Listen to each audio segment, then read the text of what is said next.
மருத்துவ உலகில் முடிசூடா மன்னர், Tamil பற்றாளர்,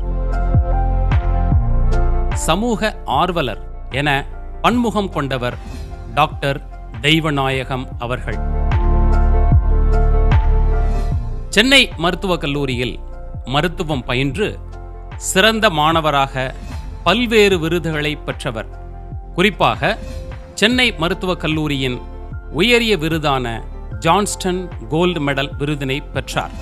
I had known him right from my younger days as a student of the Madras Medical College. He was the best outgoing student of the Madras Medical College, winning the Johnston Gold Medal. Doctor Deivanayagam ஒரு அற்புதமான மனிதர். எங்களுக்கு சென்னை மருத்துவக் கல்லூரியிலே இடம் கிடைத்தது. நாங்கள் சேர்ந்தோம். அதன் பிறகு தொடர்ந்து 5.5 ஆண்டுகள் MBBS படித்தோம். தொடர்ந்து 5 ஆண்டுகளுக்கு மேலே ஜான்சன் கோல்டு மெடல் வாங்கியவர் டாக்டர் தெய்வநாயகம்.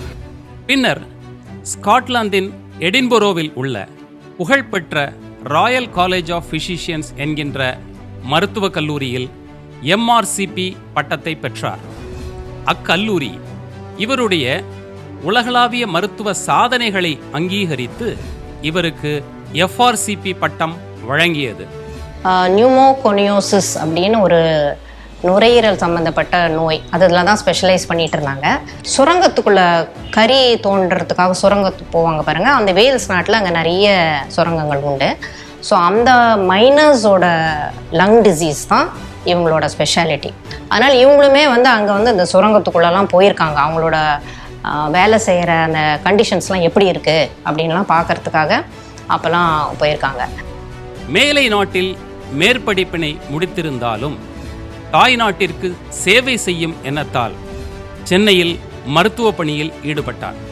சென்னை மருத்துவக் கல்லூரியில் டியூட்டராக பணியை தொடங்கிய அவர் படிப்படியாக பேராசிரியராக பதவி உயர்வு பெற்றார். அந்த டியூட்டர் வேலையை கண்டினியூ பண்ணிட்டு அவங்க அவங்களோட ரொம்ப முக்கியமானது அவங்களோட ஓபி, அவங்களோட பேஷண்ட்ஸ் அங்கே பார்க்கறது தான். அது எவ்வளோ நேரம் நான் இவ்வளோதான் குறிப்பிட்ட நேரம் தான் உட்காந்துருக்கணுன்ட்டுலாம் உட்கார்றது கிடையாது. எத்தனை பேஷண்ட் வராங்களோ எல்லாரையும் பார்த்து முடிச்சுட்டு தான் கடைசியில் அவங்களே சாப்பாட்டுக்கே போவாங்க. இது சில சமயம் 3 மணி 4 மணி கூட ஆகிடும். அதுவரை நெஞ்சக நோய் மருத்துவத்துறை இல்லாமல் இருந்ததால் அதனை உருவாக்கும் எண்ணம் டாக்டர் தெய்வநாயகம் அவர்களுக்கு ஏற்பட்டது. 1981ஆம் ஆண்டு டிபார்ட்மெண்ட் ஆஃப் தொராசிக் மெடிசின் என்கின்ற ஒரு துறையை உருவாக்கி அதன் தலைவராக பல காலம் தொடர்ந்தார். முதலாக நெஞ்சக நோய் மருத்துவ பிரிவை உருவாக்கிய பெருமை டாக்டர் தெய்வநாயகம் அவர்களையே சாரும். All of us know that he was one of the founders of Indian Chest Society, but many of us may not know that he is the father of respiratory medicine in Tamil Nadu, if not in South India. He founded respiratory medicine department, Government General Hospital. Earlier, respiratory medicine or thoracic medicine means only tuberculosis. Even in annual conferences, there will be only one session for thoracic medicine. He only got the recognition and increased the awareness of this non-tuberculous pulmonary diseases in Tamil Nadu. புகழ்பெற்ற doctor Sanjeevi அவர்கள் மருத்துவத்துறையில் சிறந்து விளங்கி அடையாறில் voluntary health service எனும் மருத்துவமனை மூலமாக நோயர்களுக்கு சேவை செய்து வந்தார். அவரின் அழைப்பின் பேரில் டாக்டர் தெய்வநாயகம் அவர்கள் 10 ஆண்டுகளாக எந்த பலனும் எதிர்பார்க்காமல் பணியாற்றினார். தன் அரசு பணி சுமையுடன் இந்த தொண்டினையும் செய்து வந்தார் என்பது குறிப்பிடத்தக்கது. My association with Professor Devanagam goes back from 1976. Any problems I had with anybody with a chest problem, I immediately used to refer to Professor Devanagam, and people used to come back and tell me, thank you for referring to such a wonderful doctor. And the patients were extremely happy, and they really marveled at his total professionalism and no nonsense approach. Private practice பண்ணாத ஒரு டாக்டரை private ப்ராக்டிஸில் பெருமளவிற்கு பணத்தை திரட்டாத ஒரு doctor இருப்பார்னா நம்ம நம்ப முடியுமா இன்றைக்கு? அதனால் அதிலேயெல்லாம் அவர் விடாப்பிடியாக தன்னுடைய லட்சியங்களை மருத்துவம் என்பது மனித சேவை என்பதை அவர் நிலைநிறுத்துவதற்கு தன்னுடைய வாழ்நாள் முழுவதும் பாடுபட்டார். அவர் தற்போதைய ராமச்சந்திரா மருத்துவக் கல்லூரி மற்றும் மருத்துவமனை 1989ஆம் ஆண்டு அரசு உடைமையாக்கப்பட்டு தாமரை எனும் மருத்துவ நிறுவனமாக நிர்வகிக்கப்படும் போது அப்போதைய முதல்வர் டாக்டர் கலைஞர் அவர்கள் டாக்டர் தெய்வநாயகம் அவர்களை முதல்வராக நியமித்தார். 3 ஆண்டுகள் டாக்டர் தெய்வநாயகம் அவர்கள் முதல்வராக அக்கல்வி நிறுவனத்தில் செயல்பட்டார். அச்சமயம் அந்த மருத்துவ நிறுவனம் பல்வேறு துறைகளில் முன்னணி நிறுவனமாக பரிணமித்தது என்பது வரலாறு. என்ன டயக்னோசிஸ் எழுதணும்ன்றத அவருக்கு தான் தெரியுதோ தெரியணும் சொன்ன ஹிஸ்டரி வச்சு இன்வெஸ்டிகேஷன் வச்சு ஒரு டயக்னோசிஸ் இல்லாம அந்த பேஷண்ட் ஓபிக்கு போட்டார். அதுல தேவநாயகம் மாதிரி கேட்கல, அவர் ஒரு டயக்னோசிஸ் இல்லாம ஓபி ரெக்கார்ட் வெளியே போட்டார். மருத்துவ பணியோடு வீட்டிலும் மனைவிக்கு உதவியாக இருந்து வீட்டை தூய்மை செய்வது, வீட்டில் உள்ள பிற உதவிகளை செய்வது என்று மிகச்சிறந்த ஒரு கணவராகவும் செயல்பட்டார். தன் கையே தனக்கு உதவி அப்படின்ற ஒரு அந்த வாக்கியம் அவங்களுக்கு எப்பவுமே ரொம்ப பிடிக்கும். என்னென்ன பண்ண முடியுமோ அதெல்லாம் வந்து அவங்களே பண்ணிப்பாங்க. இப்போ வீட்டிலன்னா சாப்பிட்டாங்கன்னா அந்த தன்னோட சாப்பிட்ட தட்டை தானே கழுவி வச்சுருவாங்க. அவங்களுக்கு வந்து அதே மாதிரி இந்த வேலைக்கு இருக்கிற ஆட்களெல்லாம் வந்து வேலைக்காரங்க வேலைக்காரின்னு சொன்னால் பிடிக்காது. அவங்கெல்லாம் வந்து நம்மளுக்கு உதவியாளர்கள் அப்படி தான் சொல்லணும். அப்படின்னா அந்த சாப்பிட்ட தட்டு வந்து நம்ம சாப்பிட்ட தட்டை நம்ம தான் கழுவணும், அதை வந்து யாருக்கிட்டையும் போடக்கூடாது. முத்தான 3 பெண் குழந்தைகள் அவருக்கு. தமிழ் மீது கொண்ட மிகுந்த ஆர்வத்தினால் சிதம்பர வடிவு, மல்லி, மதியரசி என மிகச்சிறந்த தமிழ் பெயரை சூட்டி மகிழ்ந்தார். மேலும் தமிழ் வழியில் பயில வேண்டும் என்ற நோக்கத்தோடு பள்ளி இறுதி வரை தமிழ் வழியில் தம் குழந்தைகளை பயிற்றுவித்தார். சிறந்த கணவராக, நண்பராக மட்டுமல்லாமல் மிகச்சிறந்த தந்தையாகவும் செயல்பட்டார் என்பது நாமெல்லாம் தெரிந்து கொள்ள வேண்டிய மிக முக்கியமான விடயமாகும். அவங்களோட தாத்தா வந்து இங்கே டி நகர்லையும் குலசேகரப்பட்டினம் தூத்துக்குடி டிஸ்ட்ரிக்ட்லையும் பள்ளிக்கூடங்கள் ஆரம்பிச்சிருந்தாங்க. அவங்க வந்து 1906 அங்கே, இங்கே 1933 பள்ளிக்கூடங்கள் ஆரம்பித்தாங்க. அது எல்லாமே வந்து அரசு உதவி பெறும் பள்ளிகள். அதனால் இவங்க என்ன அவங்களோட நம்பிக்கை என்னன்னா, நம்ம குழந்தைங்க வந்து நம்ம நடத்துகிற பள்ளிக்கூடங்களில் தான் படிக்கணும் அப்படின்ட்டு. அதனால 5 வயசில் 1ஆம் வகுப்பில் இந்த 3 பேருமே அதில் தான் சேர்ந்து படித்தாங்க. அது எல்லாமே தமிழ் வழி கல்வி தான் படிக்கணும், தமிழ் வழி கல்வியில் படித்தாதான் எல்லாமே நல்ல இந்த கான்செப்ட் எல்லாம் புரியும் நல்ல அப்படின்ட்டு. அதனால் எங்கள் பள்ளிக்கூடங்கள்லேயே தான் எங்கள் 3 குழந்தைங்களும் தமிழ் வழியில் தான் படித்தாங்க. 3 வருடங்கள் மிகச்சிறப்பாக ராமச்சந்திரா மருத்துவக் கல்லூரியில் பணியாற்றிய பின்பு ராமச்சந்திரா மருத்துவக் கல்லூரி தனியாருக்கு திரும்பிய பின் டாக்டர் தெய்வநாயகம் அவர்கள் அக்டோபர் 1992ஆம் ஆண்டு அரசு நெஞ்சக நோய் மருத்துவமனையில் கண்காணிப்பாளராக பொறுப்பேற்றார். பதவி ஏற்றவுடன் முதலில் மருத்துவமனையின் தூய்மையை உறுதி செய்தார். ஃபஸ்ட்டு சானிடரி ரவுண்ட்ஸ் அவங்க வந்து ஆரம்பித்தாங்க. ஒவ்வொரு புதன்கிழமை காலையில் 8:30 மணி 9 மணிக்கெலாம் சானிடரி ரவுண்ட்ஸ் இருக்கும். டெய்லி அப்போ 2 hours இருக்கும். ரெகுலராக பண்ண ஆரம்பிச்சோம்னா ஆஸ்பத்திரியோட தூய்மை இன்க்ரீஸ் ஆக ஆரம்பிச்சிது. ஃபஸ்ட்டு அவங்க தூய்மை சுட்டு எங்கே போனாங்கன்னா கழிப்பறைக்கு தான் போவாங்க. ஸோ கழிப்பறையோட சுத்தம் இன்க்ரீஸ் ஆச்சு. நோயர்களுக்கு தரமான சிகிச்சை, பாதுகாப்பு மற்றும் பிற வசதிகளை ஏற்பாடு செய்தார். நோயர்களை சரிசமமாக பார்க்கும் குணம் கொண்டிருந்தார். அதோடு மட்டுமல்லாமல் செவிலியர்களின் குறைகளை கேட்டறிந்து தீர்வுகளை கண்டார். எவ்ரி மந்த்து ஃபஸ்ட்டு மண்டே வந்து குறை தீர்க்கும் நாள் ஒன்று. அந்த குறை தீர்க்கும் நாளில் என்னென்ன யார் என்னென்ன குறையோ அதை போய் நம்ம அஃபீஷியலாக அந்த ஆஃபீஸில் உள்ள குறையோ எந்த ஒரு குறையினாலும் அவர்கிட்ட சொன்னாலும் அதுக்கு ரெமெடி உடனே கிடைக்கும் பாருங்க. அவர் பீரியடில் ரொம்ப நல்லா நடக்கும். பின்பு 1993ஆம் ஆண்டு செறிவு கவனப்பகுதி என்ற பகுதியை தன் தலைமையில் தொடங்கினார். இதுதான் நுரையீரல் செறிவு கவனப்பகுதி, இன்டென்சிவ் ரெஸ்பிரேட்டரி கேர் யூனிட்னு சொல்லுவோம். சார் வந்து 1993 தான் அவருடைய தலைமையில் இந்த யூனிட் வந்து ஆரம்பிக்கப்பட்டது.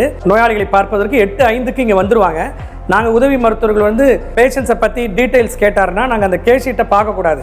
அந்த வேல்யூஸ் எல்லாம் எல்லாமே மனப்பாடமாக டக்குன்னு சொல்லணும். அவர் கொடுத்த அந்த பயிற்சி தான் இன்றைக்கி இவ்வளோ வருடங்களுக்கு பிறகும் எங்களை வந்து ஒரு நல்ல மருத்துவராக, ஒரு நல்ல நிபுணராக எங்களை வைத்து கொண்டிருக்கிறது. தாம்பரம் நெஞ்சக நோய் மருத்துவமனையில் அவர் பணியாற்றிய போது HIV எய்ட்ஸ் நோய் பரவி கொண்டிருந்த காலம் அது. அந்த சமயத்தில் HIV எய்ட்ஸுக்கு தகுந்த மருந்துகள் இல்லாத காரணத்தினால் பல மருத்துவமனைகள் HIV நோயர்களை புறக்கணித்த போது டாக்டர் தெய்வநாயகம் அவர்கள் சிறந்த மருத்துவ உதவியை அளித்து ஏறத்தாழ 60,000 நோயர்களினுடைய வாழ்வினை மீட்டு கொடுத்தார் என்பது தமிழகம் அறிந்து கொள்ள வேண்டிய வரலாறு. எய்ட்ஸ் நோயாளிகள் எல்லா மருத்துவமனைகளிலும் புறக்கணிக்கப்பட்ட போது அவர்களை அரவணைத்து இந்த நிலையத்தில் சேர வைத்து அவர்களுக்கு தேவையான சிகிச்சையை செய்து தேசிய அளவில் ஏற்கனவே தெரிய இருந்த தாம்பரம் சானட்டோரியத்தை உலக அளவில் ஒரு சிறந்த மருத்துவமனையாக எல்லோருக்கும் உணர்த்தி காட்டினார். இந்த HIV நோயாளிகள் ஆந்திர பிரதேசத்திலிருந்து இங்கே வந்து கொண்டு இருந்தார்கள். ஏன் இதை பற்றி நாம் ஒரு ஆராய்ச்சி மேற்கொள்ளக்கூடாது, சித்தா மருந்து மூலம் இதை கட்டுப்படுத்த முடியாதா என்றெல்லாம் எங்களுக்கு தோன்றியது. தமிழ் மருத்துவமாகிய சித்த மருத்துவத்தையும் நவீன மருத்துவத்தையும் சேர்த்து நோயர்களுக்கு வழங்கினார். இதனால் 1,50,000 நோயர்களுக்கு மேல் பலனடைந்தார்கள். சித்த வைத்தியம் மூலம் இதை செய்யலாம் என்ற எண்ணம் எங்களுக்கு ஏற்பட்டது.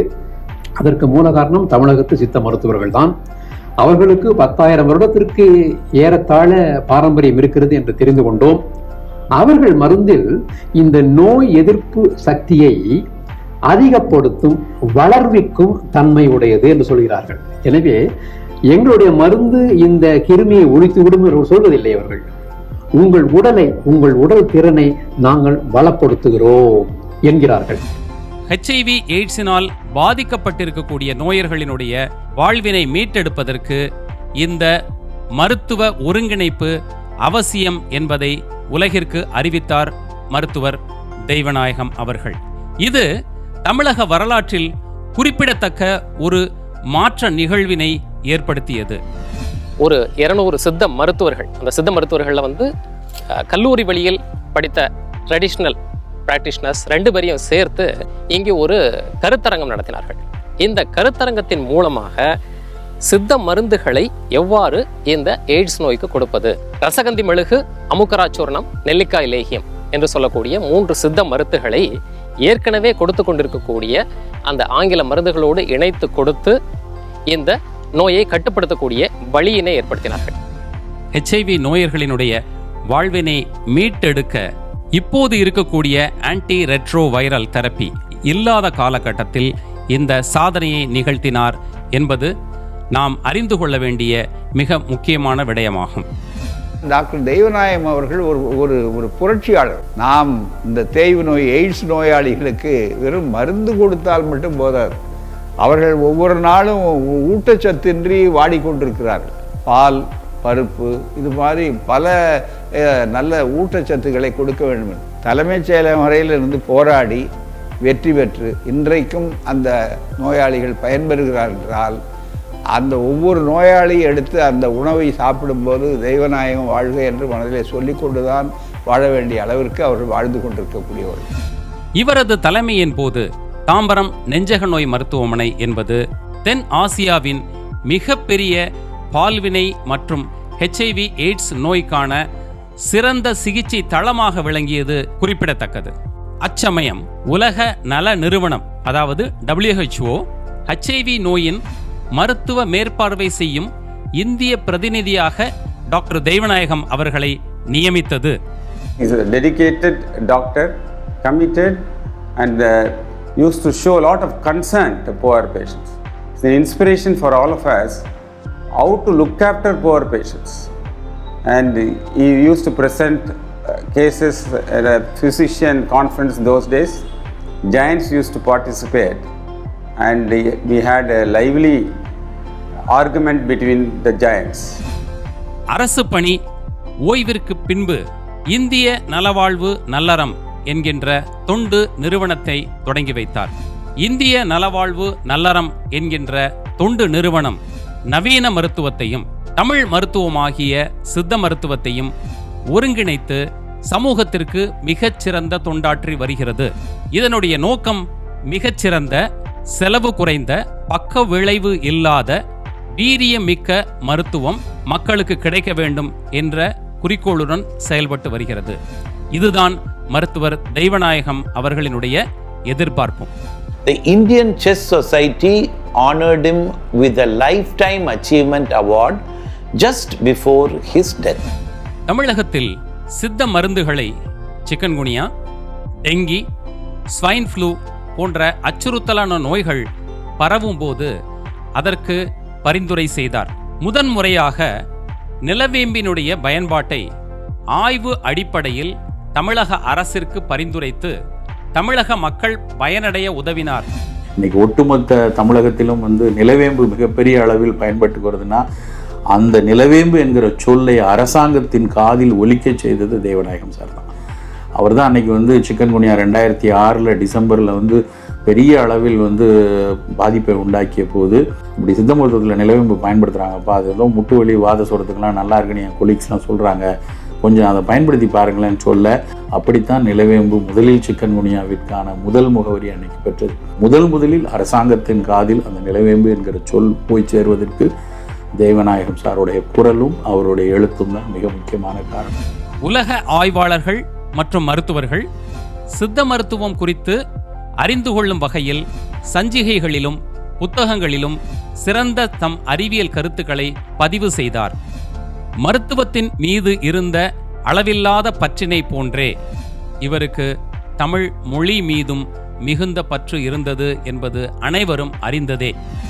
அவர் மருத்துவத்தில் எந்த அளவுக்கு சிறந்து புகழ்பெற்று திகழ்ந்தாரோ அதை போலவே தமிழ் தொண்டிலும் நிகழ்த்தவராக திகழ்ந்தார். அவருடைய குடும்ப பாரம்பரியத்தின் அந்த தமிழ் தொண்டினை முன்னெடுத்து சென்றார். உலகம் உறாவிலும் இருக்கக்கூடிய தமிழர்கள் எந்த நாட்டில் வாழ்ந்தாலும் அனைவரையும் ஒன்றுபடுத்துவதற்கான ஒரு அமைப்பினை உருவாக்க வேண்டும் என்று நான் நினைத்த போது அதற்கு முழுமையாக தோள் கொடுத்து துணை நின்றவர் மருத்துவர் தெய்வநாயகம் அவர்கள் ஆவார். தமிழ் அறிஞர்களோடும் மருத்துவ அறிஞர்களோடும் சேர்ந்து தமிழ் மருத்துவ கலை சொல் அகராதி ஒன்றை உருவாக்கினார். கலை சொல்லாக்கம் தமிழில் டிரான்ஸ்லேட் பண்ணும்போது ஒரு சொல்லை எப்படி பார்க்கலாம், ஒரு சின்ன வார்த்தை இருந்தால் அந்த சின்ன வார்த்தைக்கு எப்படி அதை எக்ஸ்பேண்ட் பண்ணிக்கிட்டே போகலாம். இங்கிலீஷில் இருக்கிற மாதிரி பிராங்கஸ் அதை பலவிதமாக எக்ஸ்பேண்ட் பண்ணுறது எப்படியோ அதே மாதிரி தமிழ்லையும் டிரான்ஸ்லேட் பண்ணும்போது அந்த சொற்களை எப்படி எக்ஸ்பேண்ட் பண்ணலாம். இதெல்லாம் நான் ப்ரொஃபஸர் சிஎன்டி கிட்ட தான் கற்றுக்கிட்டேன். ப்ரொஃபஸர் சிஎன்டி எனக்கு ஒரு ஆசான். ஒரு 5000க்கு மேற்பட்ட மருத்துவ சொற்களுக்கு தமிழ் கலைச்சொற்களை உருவாக்குகிற ஒரு பணியை மைய அரசு வழங்கி இருக்கிறது. நீங்களும் இணைந்து கொள்ளலாம் என்று மகிழ்ச்சியோடு சொன்னார்கள். அப்படி ஒரு 5-6 ஆண்டு காலம் அந்த பணியை நாங்கள் ஆர்வத்தோடு செய்தோம்.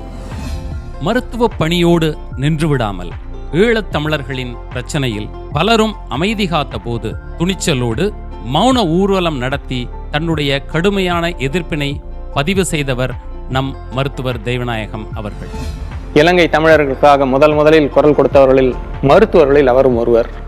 வெறும் பேப்பரிலோ டிவியிலேயோ குரல் கொடுக்கவில்லை. இந்த பூந்தமல்லி ஹைரோடில் மருத்துவர்களை வைத்து அமைதி ஊர்வலம் எடுத்தார். இலங்கையில் நடக்கும் படுகொலைகளை தடுப்பதற்காக அமைதி ஊர்வலம் எடுத்த முதல் தமிழ் மருத்துவர் என்னுடைய ஆசான் டாக்டர் தெய்வநாயகம் தான். இதை வரலாறு மறக்க முடியாது. தமிழ் இனத்திற்காக மட்டுமல்லாமல் மனித குலத்திற்காகவும் குரல் கொடுத்தவர் நம் மருத்துவர் தெய்வநாயகம் அவர்கள். அணு மின் உலைக்கு எதிராக ஒரு மருத்துவ அமைப்பினை உருவாக்கி மக்களுக்கு விழிப்புணர்வை ஏற்படுத்தினார் மருத்துவர் தெய்வநாயகம் அவர்கள். அணு உலைக்கு எதிராக தனது நிலைப்பாட்டில் உறுதியுடன் இருந்தவர் நம் மருத்துவர் அவர்கள். ஐயாவும் நானும் சேர்ந்து பல பள்ளிக்கூடங்கள், பல கல்லூரிகள் சென்று அணு ஆயுதத்தினால் ஏற்படக்கூடிய ஆபத்துகளை விளக்குவோம். அப்போதும் சரி இப்போதும் சரி ஒரு அரசு ஊழியர் அணுசக்தியை பற்றி பேசுவது சட்டத்துக்கு அப்பாற்பட்டது. அணுசக்தியை பற்றி எதிர்ப்பாக யார் பேசினாலும் கைது செய்ய முடியும். மருத்துவர் கைது கூட பயப்படவில்லை. மக்களுக்கு ஊறு விளைவிக்கும் நோய் விளைவிக்கும் எதையுமே மக்கள் மத்தியில் கொண்டு போய் சேர்க்க வேண்டியது மருத்துவனாகிய எனது கடமை. மரபணு மாற்றப்பட்ட கத்திரிக்காய் வேண்டாம் என்று ஒரு குரல் கொடுத்ததும் அவர் அன்னைக்கு சமூக பிரச்சனைகள் எல்லாத்துக்கும் குரல் கொடுத்தார். மொழி பிரச்சனைகளுக்கு குரல் கொடுத்தார். விளிம்பு நிலை மக்களுக்கு மருத்துவம் மறுக்கப்பட்ட போது அதற்கான குரலும் கொடுத்தார். ஒருங்கிணைந்த மருத்துவம் என்பது பல மருத்துவ முறைகளை ஒருங்கிணைப்பது என்பது மட்டுமல்ல, அது தனிப்பயனாக்கப்பட்ட மருத்துவம், அதாவது இண்டிவிஜுவலைஸ்ட் மெடிசின் என்கின்ற கருத்தும், முழு நபருக்குமான மருத்துவம், அதாவது ஹோலிஸ்டிக் மெடிசின் என்கின்ற கருத்தையும் உள்ளடக்கியது. உடலுக்கு மட்டுமல்லாமல் மனதிற்கும் மருத்துவம் செய்யும் உன்னத முறையினை பல்லாண்டுகளுக்கு முன்பே பதிவு செய்த பெருமை அவருக்கு உண்டு. இம்முறை முழுமையான பராமரிப்பு, வழக்கமான சிகிச்சைகளிலிருந்து குறைக்கப்பட்ட பக்கவிளைவுகள் மற்றும் நல வாழ்விற்கான அணுகுமுறை போன்ற நன்மைகளை வழங்குகிறது. இந்த ஒருங்கிணைந்த மருத்துவ முறையின் மூலம் இதுவரை இந்திய நலவாழ்வு நல்லற மருத்துவமனையில், அதாவது ஹெல்த் இந்தியா ஃபவுண்டேஷன் என்கின்ற மருத்துவமனையில் 38,000க்கும் மேற்பட்ட நோயர்கள் பலனடைந்துள்ளார்கள். இம்முறையினை உலகம் ஏற்றுக்கொள்ள அணியமாகி வருகிறது. முதல் முறையாக அமெரிக்காவில் உள்ள மோர்ஹவுஸ் ஸ்கூல் ஆஃப் மெடிசின் என்கின்ற புகழ்பெற்ற மருத்துவ நிறுவனம் இந்திய நலவாழ்வு நல்லறத்தின் கூட்டமைப்போடு தமிழ் மருத்துவமாகிய சித்த மருத்துவத்தை ஒரு பாடத்திட்டமாக அங்கீகரித்துள்ளது என்பது குறிப்பிடத்தக்கது. மருத்துவர் தெய்வநாயகம் அவர்களின் ஒருங்கிணைந்த மருத்துவம் என்கின்ற கருத்து பரவலாக்கப்படும் போது உலகம் நன்மையடையும், நல வாழ்வு உறுதி செய்யப்படும் என்பதில் ஐயமில்லை. He is a very good teacher and he is a mentor, philosopher, guide for me. Doctor Devanayagam ஒரு போராளி, ஒரு சமூக போராளி. பேராசிரியர் தெய்வநாயகம்ங்கிறவங்க ஒரு மிகப்பெரிய அடையாளம். தமிழுக்கு, மருத்துவனுக்கு, சமூகத்திற்கு ஒரு வழிகாட்டி. இனி ஒரு மருத்துவரை, இனி ஒரு வல்லுநரை தமிழ் உணர்ச்சி மனத்தில் ததும்ப அவருடைய புகழ் எங்கும் மண்டி கிடந்து மனம் பரப்புகிறது. வையத்துள் வாழ்வாங்கு வாழ்பவன் வான் உரையும் தெய்வத்துள் வைக்கப்படும். உலகில் வாழ வேண்டிய அறநெறியில் நின்று வாழ்ந்து மருத்துவ தெய்வமாக நம் நெஞ்சங்களில் வாழ்ந்து கொண்டிருப்பவர் மருத்துவர் தெய்வநாயகம் அவர்கள். அவர் நம்மை விட்டு நீங்கிவிட்டாலும் அவருடைய ஆற்றல் எண்ணங்களாகவும் அறிவாகவும் கலைகளாகவும் நம்மோடு வாழ்ந்து கொண்டுள்ளதை நுட்பமாக நாம் உணர முடியும். அவருடைய எண்ண அலைகள் செயல் வடிவில் உருவம் பெற பாடுபடுவோம்.